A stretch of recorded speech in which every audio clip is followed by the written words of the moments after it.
asalaamu calaykum waraxmatullaahi wabarakaatu. ardada sharafta leh, halkan waxaa idinkula wadaagayaa casharkeenii computer applicationka chapterkeenii koowaad objectiveka aan kusoo qaadanay oo maqal ah iyo muuqaalba wada socda. objectivekaas hadduu ilaahay waqtiga noo saamaxo intii aan soo qaadanay baan dul marayaa.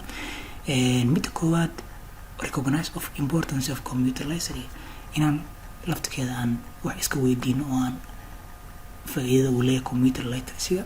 sidoo kale waxaan baranaynaa inaan define gareyno ama aan qeexno oo aan wax ka barano laftirkeeda computerka wuxuu yahay iyo waxyaalaha ku kooban yahay componentska computerka.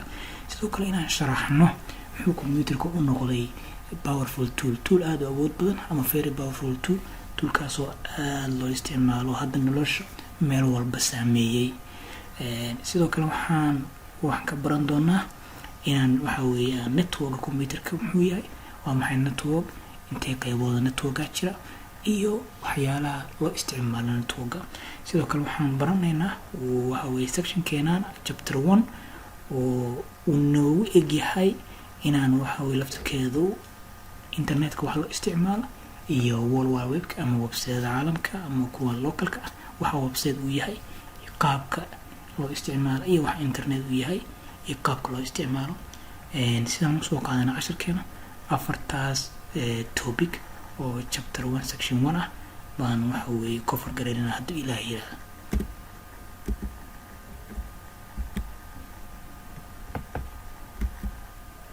so waa maxay computer literacy? sida caadiga ah computerku wuxuu leeyahay literacy gaar u ah. computer literacy-ga waxaa la yidhahdaa waa fahamka computerka iyo isticmaalaha userka waa isticmaalo wey, waa fahamka computerka iyo waxaa la yidhahdaa maxay ahayd iyo userka. so userku markuu computerka isticmaalayo iyo computerka laftirkiisa oo la isticmaalayo waxaa dhex maraya faham, waayo userku waa kan maamulayo computerka dokumentiyada ku jira oo haddii maqal noqoto, haddii muuqaal noqoto, haddii qoraal noqoto, haddii wax kale noqoto waxa uu isticmaalaya marka faham baa dhex maraya. so fahamkaas waxaa la yidhahdaa computer literacy. sidoo kale computerada sida caadiga ah waxay hadda noqdeen ama ay yihiin kuwa meel walba laga heli karo. sidoo kale waxaan define gareynaynaa oo aan wax ka baran doonaa waxa uu computer yahay. computerku sideeda banaanba waa electronic device, that's it. computerku waa qalab ku shaqeeya koronto, waa number 1. sidoo kale wuxuu ku shaqeeyaa ama uu waxa weeye xaaladda uu ku shaqeeya waxay tahay hagitaan uu siiyey, hagitaan instructionadaasoo waxa weeye ku kaydsanaa maskaxdiisii. for example, aniga hadda applicationka aan wax ku sharaxayo qaabkuu shaashada u saaran yahay iyo sidaan u maamuli doono waa si aan u sheegay. marka ma iga horumari kara mana iga dambeyn kara instructionkaas oo maskaxdiisii ee aqbashay oo ku istorgeliyey buu marba raacaya. sidoo kale computerku saddexdan baa loo soo gaabshaa waxyaalaha uu maxay ahayd caanka ku yahay. horta marka hore wuxuu aqbalaa xog walbo oo la geliyo, si wuxuu u aqbalaa waxa weeye raw fact buu aqbalaa xogtaasoo noocyo kala duwana, ayadoo figure ah iyo ayadoo symbol ah, ayadoo calaamadaha dollarka iyo midda poundka iyo noocaas leh, iyo ayadoo nambaro caadi 1 ilaa 10 ah, iyo ayadoo waxa weeye qoraal nooc walba wuu aqbalaa. kadib waxa uu sameeyaa waxa weeye xogtaas ayuu process gareeyaa oo wuxuu ka dhigaa informationkaas baa waxa weeye maxay ahayd hadhow waxay noqonayaan kuwa si fiican loo hagaajiyay oo loo maamulay oo loo organize gareeyay oo midba midka uu ka muhiimsan yahay uu ka horeeyo, taasoo noqoto mid marka lasoo bandhigo ama la damca in la isticmaalo mid aad iyo aad useful ah ama faa'iido leh. sidoo kale computerku waxaa lagu sheegaa ama uu yahayba inuu soo saaro xog ku kaydsaneed ama wax ku kaydsanaa wixii doono ama maqal ha noqoto ama muuqaal ha noqoto ama xog lagu diyaariyey ha noqoto ama sidoo kale documentiyo kooban ama large information ha noqoto waxyaalahaas buu waxa weeye soo saaraa ayakoo kala duwan oo la organize gareeyo macno loo yeelay. sidoo kale computerka waxa uu leeyahay waxa la yiraahdo data processing oo data processing maxay tahay xogta sidee buu u process gareeyaa uma wuxuu xogta u process gareeyaa computerka wuxuu leeyahay waxa la yiraahdo information ama processing ama isku wadaba information processing life cycle buu leeyahay of cyclekaas waxa weeye xogtii in marka hore la qaabilo oo input loo sameeyo kadibna la process gareeyo nooc userka uu rabay loo process gareeyo ayadoo la raacaya instructionka uu bixinayo userka isticmaalaha xogtaas keensaday oo computer ku qoranaya ama computerka ku hagaajisanaya xogtaas oo isla markii output loo sameyn karo haddii uu userka codsado ama la kaydin karo haddii uu userka codsado. sidoo kale waxa weeye kadibna in communication lagu celiyo xogtii la geliyay iyadoo communication ahaan loo celiyo iyadoo diyaarsan. for example warqad baad ku qoratay warqadii waad diyaarsatay waad hagaajisatay waxay doontay ka koobneed kadib waxa weeye waxaad tiri ii soo saar markuu kuu soo saaray inuu communicationkii xogtii la keediyay uu ku celiyo ku yahay right now waa kuu soo saaray ama printing baa kuu saaray ama scan baa kuu saaray iyo wixii lamidka ah. information processing cycle waxa weeye aada muhiim u ah qofka hadduu fahmana wuxuu fahmayaa waxa weeye qaab shaqa dhismeedka computerka waxa uu yahay. sidoo kale waxaan gelaynaa waxa weeye waxyaalaha uu ka kooban yahay computerkan aad arkaysid ama laptop ha noqdo ama desktop ha noqdo waa qalab ku shaqeeya koronto Soomaaliyeed marka laakiin waa isku keenay waxyaalo kala duwan buu ka kooban yahay kuwaasoo mid walba uu waxa weeye shaqo gaar ah qabto. waa maxay input device waxa uu ka kooban yahay waxa kamid ah computerka input device ama waxa weeye qalab input ah oo computerku leeyahay halkaan aan ka arki doonaa. okay input device marka koowaad horta waa hardware marka aad maqashay computer sidaa wuxuu leeyahay hardware oo hadda aan wax ka fahmayno iyo software waa dhow casharkeena labaad aan si fiican u fahmi doono. hardware-ku waa wax la taaban karo ama qalab kofarka kore caag ka ah ama biryaraha ahaato computerka uu isticmaalay oo la taaban karo wey hadhowna la hagaajin karo oo computerka uu leeyahay xumaana kara. hardware-ka waxaa loo isticmaalaa in waxa weeye in xog lagu keliyo iyo hagitaano kala duwan. marka waa maxay hardware sida hadda aad u maqal hardware-ka input device oo hardware ka tirsan yahay waxaad aragtaan waxa weeye kaamiradan caadiga ah oo hadda ku samaysan computerdan dambe iyo kuwan caadiga ah stand alone-ka oo lasoo gato portable-ka computerda lagu xirto marka shirarka ama trainada la qabanayo baa kamid ah input oo waxa weeye tusaale for example kaamiradan markaad computerka ku xirato rabtid cashar soo jeedisid ama aad rabtid inaad training ku qabatid aniga waxa weeye cid kale aad u gudbinaysaa saa darteed waxbay kaa qaadaysaa input ahaan bay u helaysaa. marka hore waa device oo waa qalab kadibna input buu sameynaya xogtii buu gudbinaya. sidoo kale waxaa kamid ah scannerka wada aragtay warqad baad saaraysaa ama A4 ha noqoto ama nooca doontaan shahaada ha noqoto wax kale ha noqoto teesaryaal baa saaran kartaa sawiro waxaad markaa saaratid toos buu wuxuu u gelinayaa computerkii uu kugu save gareynayaa waxaad la timi xog ama warqad aad bashqad ku wadatid scannerkii waad gashatay computerka desktopka buu meel kaaga dhigaya ama meesha rabtid buu ku store gareynaya ama flash waxaad rabtid. waxaa kamid oo kale waxa la yiraahdaa microphone markaa computerka ku xirtay cod baad ku duubi kartaa cod baad ku gudbin kartaa. waxaa kaloo kamid waxa weeye kamaradaha noocyaha kala duwan oo baad ku xiranaysaa USB-ga gelinaysaa kadib baad waxa weeye halkaas wixii aad soo duubatay computerka ama flashka wax kale oo gadisanaysaa. waxaan u maleynayaa inaan input isla fahanay.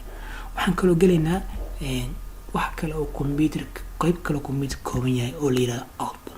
qaybtii hore waxay ahayd input oo waxay ahayd qalab ku ogolaanaya computerka aad ku xiraysid ama uuba wataba ku ogolaanaya inuu computerkii wax geliyo wax ku save gareeyo ama wax laftarkiisa aad waxaa jira wax la yiraahdo output device isla hardware buu kamid yahay output device kaasoo waxa weeye maxay conveys information to the user kaasoo waxa uu soo gudbiyo xogta isticmaalaha oo maxaa kamid ah marka waxa kamid ah wax la speaker-ka oo kale speaker-ka computerka markaad gelisid USB-giisa iyo qalabka wata kula xiriirsid then awood baad waxa weeye maxay waxaad ku dhageysan kartaa oo codkii ama maqalkii ama wixii aad rabtid aad dhageysatid baa ku dhageysan adoo awood u leh inaad gaabisid ama dheeraysid output wixii buu ku maqashiinaya oo uu kuu soo saaraya wixii aad computerka markii horeba ku jiray uu kuu soo saaraya waxa kamid ah waxa printerka oo aan hadda aad u isticmaalno printerka wada aragtay computerka kugu xiran yahay waa hardware waxa farsamaysan kartaa kala duwan noocyo kala duwan oo kala size duwan oo kala naqshad kala duwan buu leeyahay kadib waxa weeye wuxuu kamid yahay hardware then waxaad warqadihii aad kugu jiray computerkaaga markaad tiraad ii soo daawac printer tiraahid automatically xaggaani kaaga soo baxayn xogtii oo warqad lagu daawacay oo aad awood u leedahay inaad qaadatid waxaan u maleynayaa marka inaa input iyo output si fiican u fahanay waxaa kaloo computerka kamid ah oo aad loo isticmaalaa waxa kamid ah computerka waxa la yiraahdo maxay system unit haddaan maqashin markuu computerku yahay computer desktop oo kale system unit gaar buu u taagan yahay oo aad aragtaan inta la soo qaada computerka la ag dhiga ama meel hoose la dhiga meeshii qofku waxa weeye sida banaan boorta waa case ama waxa weeye maxay box xiran kaasoo ka kooban electronic motherboardkii hard diskigii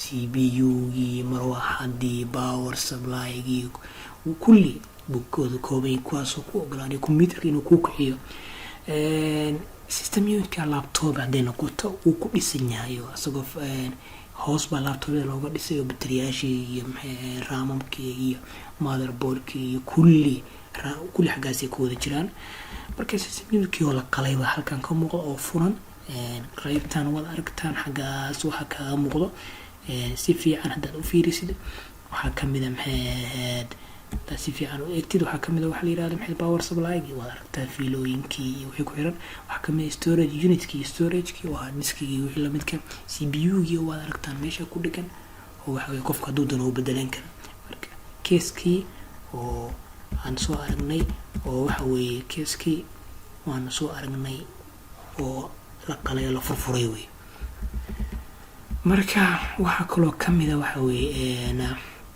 video card-kii waa kamid ah oo macnaha graphical card-kii computerkii ku jiro sidoo kale waxa kamid ah sound card-kii codka soo gudbinaya oo computerkaas case-kii ku dhex jiro waa arkaysaan waxa kaloo kamid ah computerka componentskiisa laba loo kala qaadaa horta laba baa loo kala qaadaa kuwaasoo ku yaala motherboardka computerka labadaas waxay kala yihiin central processing unit waxaana loo soo gaabiyaa CPU waxaa kaloo la yiraahdaa processorkaas shaqadiisu waxa weeye inuu computerka u sheego waxa la sameynayo computerku ka process weyn yahay uu ka xawaaro dheer yahay wuuna runtii ka quality badan yahay waana lacag ahaana ka qaalisay waxaa kaloo loo kala qaadaa waxa weeye componentska motherboardka memorygaasoo kamid waxyaalaha uu qabto ee shaqadiista waxay tahay inuu daatada hayo uu meel ku hayo iyo instructionkii userka uu la yimid inuu meel ku hayo oo waxa weeye meel ku xafido memoryga shaqadiisu tahay computerka inta la isticmaalayo daatadaas inuu meel ku hayo ku xafido bay shaqadiisu tahay sidoo kale waxaan componentskiisa kamid ah oo very important ah in waxa weeye maxay ahayd in qofku uu ogaado wax la yiraahdo storage inuu computerka uu leeyahay storage-kaas oo shaqadiisu ay tahay oo haddana components of computer kamid ah inuu horta marka koowaad xogta hayo harddiski waad maqasheen computer harddiski weyn baan rabaa mid harddiski noocaasaan rabaa mid HDD aan rabaa mid SSD oo hadda dhawaanahan casri ah baan rabaa haddaad maqasheen waa kana computerka CPU-giisa ka fiican yahay oo ka dambeeya oo generationkii dambe uu yahay Core i9 Core i7 waa ka qaalisan computerka waxa la yiraahdo maxay ahayd ka storage weyn asagana sidoo kale waa ka fiican. dan waxa weeye xogtaasoo la haynayo oo storage-kii 1 TB miya ma 1 GB ba waxa weeye ma 500 GB ba xogtaas ku keensanaysa user-ka ku keensanaya si uu beri ama mustaqbalka u isticmaalo. sidoo kale waxaa jira wax la yiraahdo storage-ka wax loo kala jabiyaa labo storage media oo baa jira qalabka storage-ka loo isticmaalo ama lagu isticmaalo baa jira kaasoo horta waa physical muuqaal ahaan waa physical ah wax ku muuqanaya weeye kaasoo waxa weeye storage-ka instruction ku siinaya. waxaa kaloo jira wax la yiraahdo storage device oo kaasoo maxay aruuriya ama keydiya hadhowna soo saara xogtii ku keensaneed storage media diskigii xogtii ku keensaneed waxaa soo saaray storage device-kii. marka halkaan practical ahaan ku arkeenaa halkan waxaad ugu jeedaan waxa weeye maxay flop diskigii meel ay gasheen leedahay meesha ay gasho baa waxay tahay storage media. flop diskigii qaab ahaan saas u samaysan tahay waxaan meesha ay gasho waxa weeye waatana box ahaan ayadoo portable weeye kaasna waxaa la yiraahdaa storage media. hard diskii aan usoo laabano which is very important ayada shaqada ay qabato waxa weeye inay wax save garayso oo storage weyn oo waxa weeye kayd weyn bay leedahay waxayna awood u leedahay kana awood badan tahay nooc kasta wax lagu keydiyo kaba soo bilow flop disk ku xijiha CD flash ku xiji wax kasto wax lagu keydiyo badanaa ka mug weyn tahay taasoo waxa weeye awood u yeelanayo qofka wax ku keydinayo user-ka. waxaa kaloo components-ka computer-ka kamid ah oo storage-ka haddana kamid ah waxa la yiraahdo oo computer-ka markuu storage leeyahay storage-da external-ka ah waxaa kamid ah waxa la yiraahdo flop-ga waxaa kamid ah waxa la yiraahdo flash-ka waxaa kamid ah waxa la yiraahdo CD-ga waxa la isku yiraahdaa keydiyaha ama waxa qalabka wax lagu keydiyo oo external-ka oo computer-ka aan ku jirin baa la isku yiraahdaa storage media loo yiraahdo. alright waxa weeye DVD-gi waa kana ama CD-gi waxa doonta bada saas u samaysan tahay waa ROM waa portable waxa la qaadan kara qofka jeeb ku gashan kara box yar leedahay mu gashan kara. sidoo kale manager waxa kamid storage ba kamid ah asagu waa mid yariis oo gacanta lagu qaadan karo kaasoo waxa weeye wuxuu galaa kaamirooyinku galaa memory yarka ah ka dheer weeyna kaamirooyinku aragteen bay u badan tahay wuxuu kaamirooyinku galaa meel yariis oo wuxuu leeyahay computer battery active oo kale kaamirooyinku yaal kaasoo galaa. sidoo kale computerada maxay laptop-yada ama wixii la midka waxay leeyihiin meel memory-gaas uu galo uu ka dheer yahay uuna ka yara duwan yahay memory-da kale mobile-da kale. sidoo kale waxaan eegaynaa waxa weeye maadaama aan soo sheegnay inuu yahay computerku waa powerful tool waxa ka dhigay powerful tool kow horta waa speed computerku waad aragtay waa very speed waa speed si kastoo waxa uu culus yahay speed buu ku shaqeeyaa. sidoo kale reliability buu leeyahay wuxuu leeyahay accuracy buu leeyahay storage buu leeyahay communication buu leeyahay intaasoo la isku daro shantaa qodob baa computerku waxay ka dhigtay shay ama device very important ah bay ka dhigtay. marka computerka maxaa ka dhigay powerful kow waa speed dadegsiimadiisa reliability oo kale accuracy storage ku qofku intuu doono ku kaydsanaya communication kiisa intaasoo la isku daro computerka waxay ka dhigtay very powerful. waxaa kaloo jira waxa la yiraahdo network internet computerka waa maxay network sida banaanba waa hal computer iyo wax ka badan hal khad isticmaala waxa la yiraahdaa network waa laba computer konton computer saddex computer oo isticmaalaya hal wireless oo xafiiska ku xiran guriga ku xiran maqaaxida ku xiran meelahaas caadiga ah ku xiran way kuwaas waxa kaasa waxa la khadkaasa waxa la yiraahdaa network baa la yiraahdaa. marka shaxdan aad aragtaan baa sharaxaysa. sidoo kale communication device baa jira iyo waxaa jira communication media haday waxaan soo aragnaa waxa la yiraahdaa storage device iyo storage media. sidoo kale waa maxay communication device waxa uu ogolaadaa inay dhex maraan waxa weeye maxay connection computer dhexdooda buu ogolaadaa modemka kamida waa aragtay xarigii marka lasoo jiido meeshii lagu xiray lagu soo xiro modem baa la gelinayaa, sidoo kale router baa laga yaabaa in lagu xiro, waxaas oo kale. Communication mediana maxaa weeye waa qalabkii loo isticmaali xogta inay sii gudubto.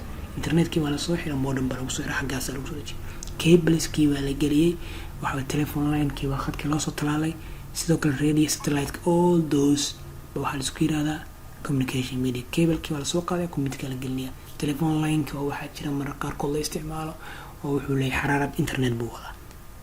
That is communication line. waxaan u malaynaya inay fahanteen. waxaa kaloo aan wax ka fahmeynaa ama very important inaan fahno waxa weeye why do we need a network? maxaa nagu kalifaya ama waxa aan uga baahannahay inaan internet helo? waxaa very important ah. Internetka waxa aan u raadsanaynaa oo aan u isticmaalayna marka koowaad inaan horta xog ku gudbino, xogtaasoo noocyo kala duwan leh, inaan wax isku dhaafsano, qofkeenba qof kale uu wax ku gudbiyo, taasoo ah in informationka la share gareeyo wax la wadaago, in resource laga helo oo qofkii jaamacadda dhiganay, school dhiganay, iyo xog meesha ka raadsho. Chemistry baa qofka loo diray oo waxa weeye maxay inuu xog dheeraado inta la soo baray uu raadiyo internet ka baaro noocay doonto ha noqoto. waxaa kaloo kamid ah waxa la yiraahdo maxay hardware device oo kale, software programs oo kale, data oo kale, information all those kind baa waxa weeye waxaan ugu baahannahay inaan helno waxa weeye network nagu kalifayna network aan ugu baahannahay. waxa very important oo kale network waxaan ugu baahannahay oo aan u isticmaalayna markasta nowadays ama maalmahan ama waqtigan ama qarnadan dambe waxa weeye in uu waqtiga iyo lacagta noo save gareeyo. oo maanta waxaa laga yaabaa inaad waxa weeye macallin u baahan lahayd tuition kuu sameyn lahaa, bishii lacag kuu charge gareyn lahaa ama markiiba lacag kuu charge gareyn, laakiin waxaad sameynaysaa internetkina wax ka baratid. soo marka lacagtina waa ku baaqatay, waqtigina waa ku baaqatay, waxaa laga yaabaa inaad waxa weeye wax kale aad ugu baadan lahayd, wax kasoo iibsan lahayd oo kale, tan la weysid oo kale, ama gaari raacid oo kale, store aadi lahayd oo kale, tan internetkii baa wax walba ku yeelan oo waxaa ka waxaysanaysaa. sidoo kale waxaan wax ka fahmeynaa networkii baan ku dhex jirnaa iyo internetkii. waa maxay server? horta server qaabkan buu u samaysan yahay, laakiin uu ka weyn yahay. serveradu waa kala model duwan yihiin, waa kala nashqada duwan yihiin, waana kala capacity duwan yihiin. serverku wuxuu maamulaa waxa weeye resourciga network, waxa dhex mareeyay resourciga network laga helayay buu maamulaa. sidoo kale serverku waa meesha qofka markuu userka xogtii galiyay markuu rabo xogtiisa inuu helo meesha wax ku keysanaayeen serverro weeye. serverkaas uu qofka marka u ogolaanay inuu xogtii retrieve gareeyo oo dib u helo. sidoo kale waxaan wax ka fahmeynaa internetka aan ku dhex jirnay sidii banaanba. horta network waan soo sharaxnay. internet waa maxay? internet horta network waan soo sharaxnay, laakiin waa maxay internet? internet waa sida banaanba waa connection dhex maraya kumanaan computer, connection dhex maraya computer kala duwan, network collection dhex maraya computer kala duwan oo malaayiin iyo billions ah baa la yiraahdaa internet.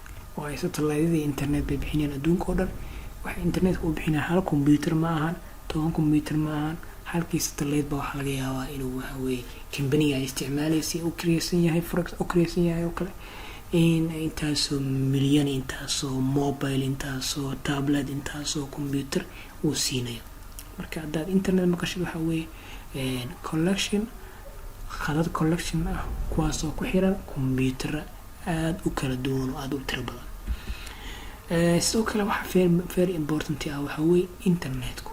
waan soo sheegnay network maxaa uga baahannahay, internetku muxuu faa'iideeyaa? internetku wuxuu faa'iideynayaa inaan isticmaalno waxa ka mid ah communication dhex maro qaraabadii, ardadeeni, kala macallimiinteeni, waxaan dhex maro kulli communication noocay doonta ha noqotee la dhex maro.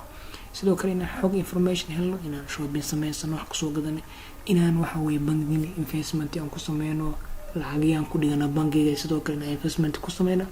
waxaan kaloo internetka ugu baahanaa waxa la yiraahdaa inaan galaasyo online aan ku qaadano, internetka aan ka barano. sidoo kale entertainment oo waxa weeye aan daan rabno inaan funny time qaadano oo entertainment aan daawano xayawaanaadka oo kale wixii la midka ah. waxaan very important ya ayadana aan rabnaa inaan fahno waxa weye horta www waan isticmaalnaa www.kaas websitekaas www laakiin maxay u taagantahay www waxay u taagantahay waxay world wide web. sidoo kale waa maxay marka www waa website-ku furaha uu isticmaalo wey. billions of documents gathered or pages available to anyone connected to the internet. kumanaan ama dokumentiyo tiro badan oo pages bay noqonayaan marka la isku dardaro. waxa uu kuwaasoo qof walba uu heli kara oo internetka ku xiran. okay, website-kuna waa collection of related pages is leh oo kala duwan. for example oo kale page-kii warka oo kale oo warkii maqalay muuqaal oo kale oo dheer kala duwan oo la isku dardaray wuxuu noqonayaa website-kii wararka maqlaysa, kuwii ciyaaraha maqlaysa, kuwii waxa maqlaysa waxa resource-gii wixii laga heliyo maqlaysa. okay, web page muxuu yahay? website waan fahnay waa collection of related web pages. website oo wax way kala duwan oo isla oo isku relate garaysan. web page warku waa maxay?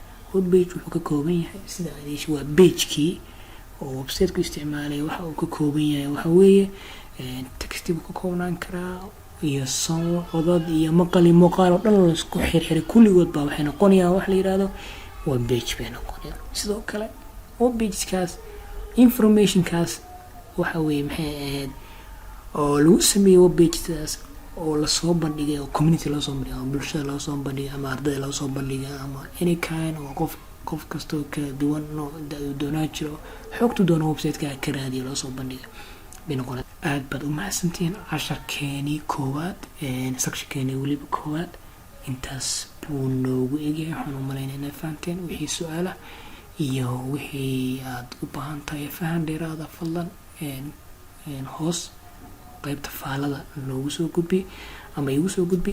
aad iyo aad baan idin salaamayaa. waa inoo casharka xiga.